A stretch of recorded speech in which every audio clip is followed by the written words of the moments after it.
Hello বন্ধুরা, কেমন আছো সবাই? আশা করি তো ভালোই আছো। আজকে তোমাদের সঙ্গে শেয়ার করবো কিছু মাস্কের পিএনজি ফাইল। মাস্ক কি জিনিস বা কেমন সেটা একটু তোমরা ডিটেইলসে আমি গেলে তখন তোমরা বুঝতে পেরে যাবে। আর থাম্বনেল দেখে আশা করি তোমরা বুঝতে পেরে গেছো যে এই মাস্কগুলো কি কাজে লাগে বা কি কাজে ব্যবহার করা যেতে পারে। আশা করি তোমরা জানো। তো এটা নিয়ে আর বেশি কিছু বলার নেই। তো সরাসরি আমি দেখিয়ে দিব এবং প্রতিটা ভিডিওতে আমি একই জিনিস বলে এসেছি যে ভিডিওর মধ্যে পাসওয়ার্ড থাকবে। আর অনেকেই আমাকে কমেন্ট করো যে ভিডিওর মধ্যে পাসওয়ার্ড পাচ্ছি না বা পাসওয়ার্ড কোথায়। এই নিয়ে আমার অলরেডি একটা ভিডিও বানানো আছে, সেই ভিডিওটার লিংক আমি ডেসক্রিপশনে দিয়ে রাখবো। সেই ভিডিওটা অবশ্যই দেখে নিবে, কারণ আমার ভিডিওতে কোথায় কিভাবে থাকে পাসওয়ার্ডটা সেটা তোমরা বুঝবে কিভাবে বা পুরো ডিটেইলসটা সেটা কিন্তু আমার সেই ভিডিওর মধ্যে বলা আছে। পারলে ডেসক্রিপশনে লিংক আছে, সেটা দেখে আসবে অবশ্যই। তো বেশি কথা না বলে চলো ভিডিওটা দেখে নিই।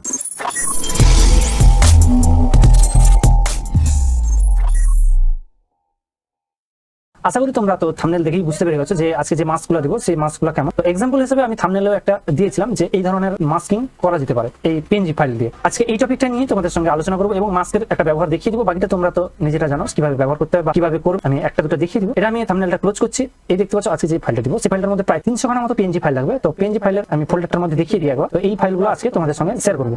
তো ফাইলগুলো দেখে আশা করি বুঝতে পেরেছো ফাইলগুলো কেমন কাজ করবে। তো আমি একটা এক্সাম্পল হিসেবে তোমাদের দেখিয়ে দিই, জাস্ট এই লাভটা এবং নেক্সট আরেকটা দেখাবো, সেটা হচ্ছে এই বাটারফ্লাই। একটা বাটারফ্লাইটা এটাও আমি তোমাদের দেখিয়ে দিব। ওকে, এবার এই দুটো যে পিএনজি নিয়েছি এই পিএনজি গুলো কিভাবে মাস্কিং করবো, তোমরা যে কোনো ফটোতে এই মাস্কিংটা করতে পারবে। আর এইটা স্পেশালি তোমরা ওয়েডিং অ্যালবামের জন্য যদি তোমরা বানাও বা রেডি করো তাহলে কিন্তু এটা ভালো ইউনিক স্টাইল দেয়, সেটা তো তোমরা অনেকেই জানো। তো জাস্ট আমি দেখানোর জন্য আমি একটা ইমেজ নিয়ে নিচ্ছি। তো এক্সাম্পল হিসেবে আমি জাস্ট এই ইমেজটা এবং এই ইমেজটা দুটো ইমেজ নিয়ে নিচ্ছি। এবার এই ইমেজটা আমি তোমাদের বাটারফ্লাইটার এটাতে আমি এই ইমেজটা অ্যাপ্লাই করে দেখাবো।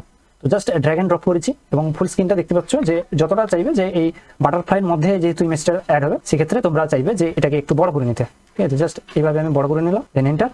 এরপর জাস্ট Ctrl+Alt+G এটা প্রেস করবে।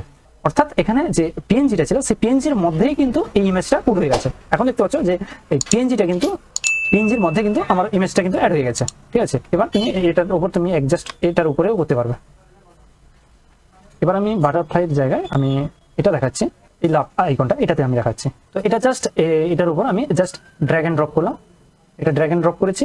এবার Ctrl+Alt+G সেটা আমি প্রেস করলাম। দেখতে পাচ্ছ যে লাভের মধ্যে আমার এই যে ইমেজটা এটা কিন্তু পুরো হয়ে গেছে। তো এটা তোমরা যে কোনো জায়গায় এবার ড্র্যাগ এন্ড ড্রপ করতে পারো এবং এটাকে আবার পুরোটা যদি দুটোকে সিলেক্ট করবে এবং কন্ট্রোল প্রেস করে এবং এখানে যদি Ctrl+E প্রেস করে এটা কিন্তু একটা হয়ে যাবে। এবার এটাকে তুমি যে কোনো জায়গায় এটা পুট করে তুমি কিন্তু ব্যবহার করতে পারবে। ঠিক আছে, তো আশা করি এটা তোমরা বুঝতে পেরেছো যে কিভাবে কাজ করতে হয় বা কিভাবে কাজ করতে হবে। এটা নিয়ে আর কিছু ডিটেলসে বলার নেই।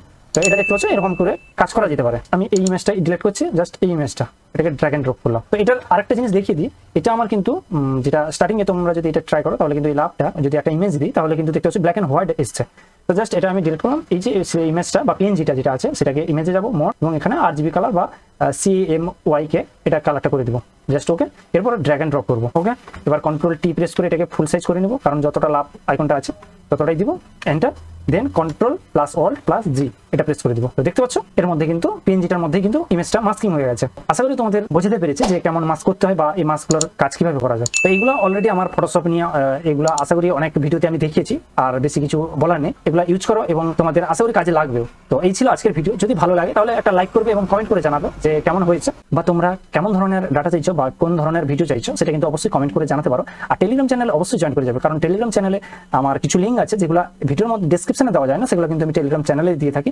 আর টেলিগ্রাম চ্যানেলে তোমরা কিছু তোমাদের জিজ্ঞাসা বা কিছু প্রশ্ন থাকলে যদি কোয়ারি থাকে তাহলে কিন্তু অবশ্যই টেলিগ্রাম চ্যানেলে জয়েন হয়ে সেখান থেকে পার্সোনালি আমাকে মেসেজ করতে পারো। তো এই ছিল আজকের ভিডিও। আর চ্যানেলে নতুন হয়ে থাকলে অবশ্যই চ্যানেলটাকে সাবস্ক্রাইব করবে। দেখা হচ্ছে অন্য কোনো ভিডিওতে, ততক্ষণের জন্য bye bye, take care, thanks for watching.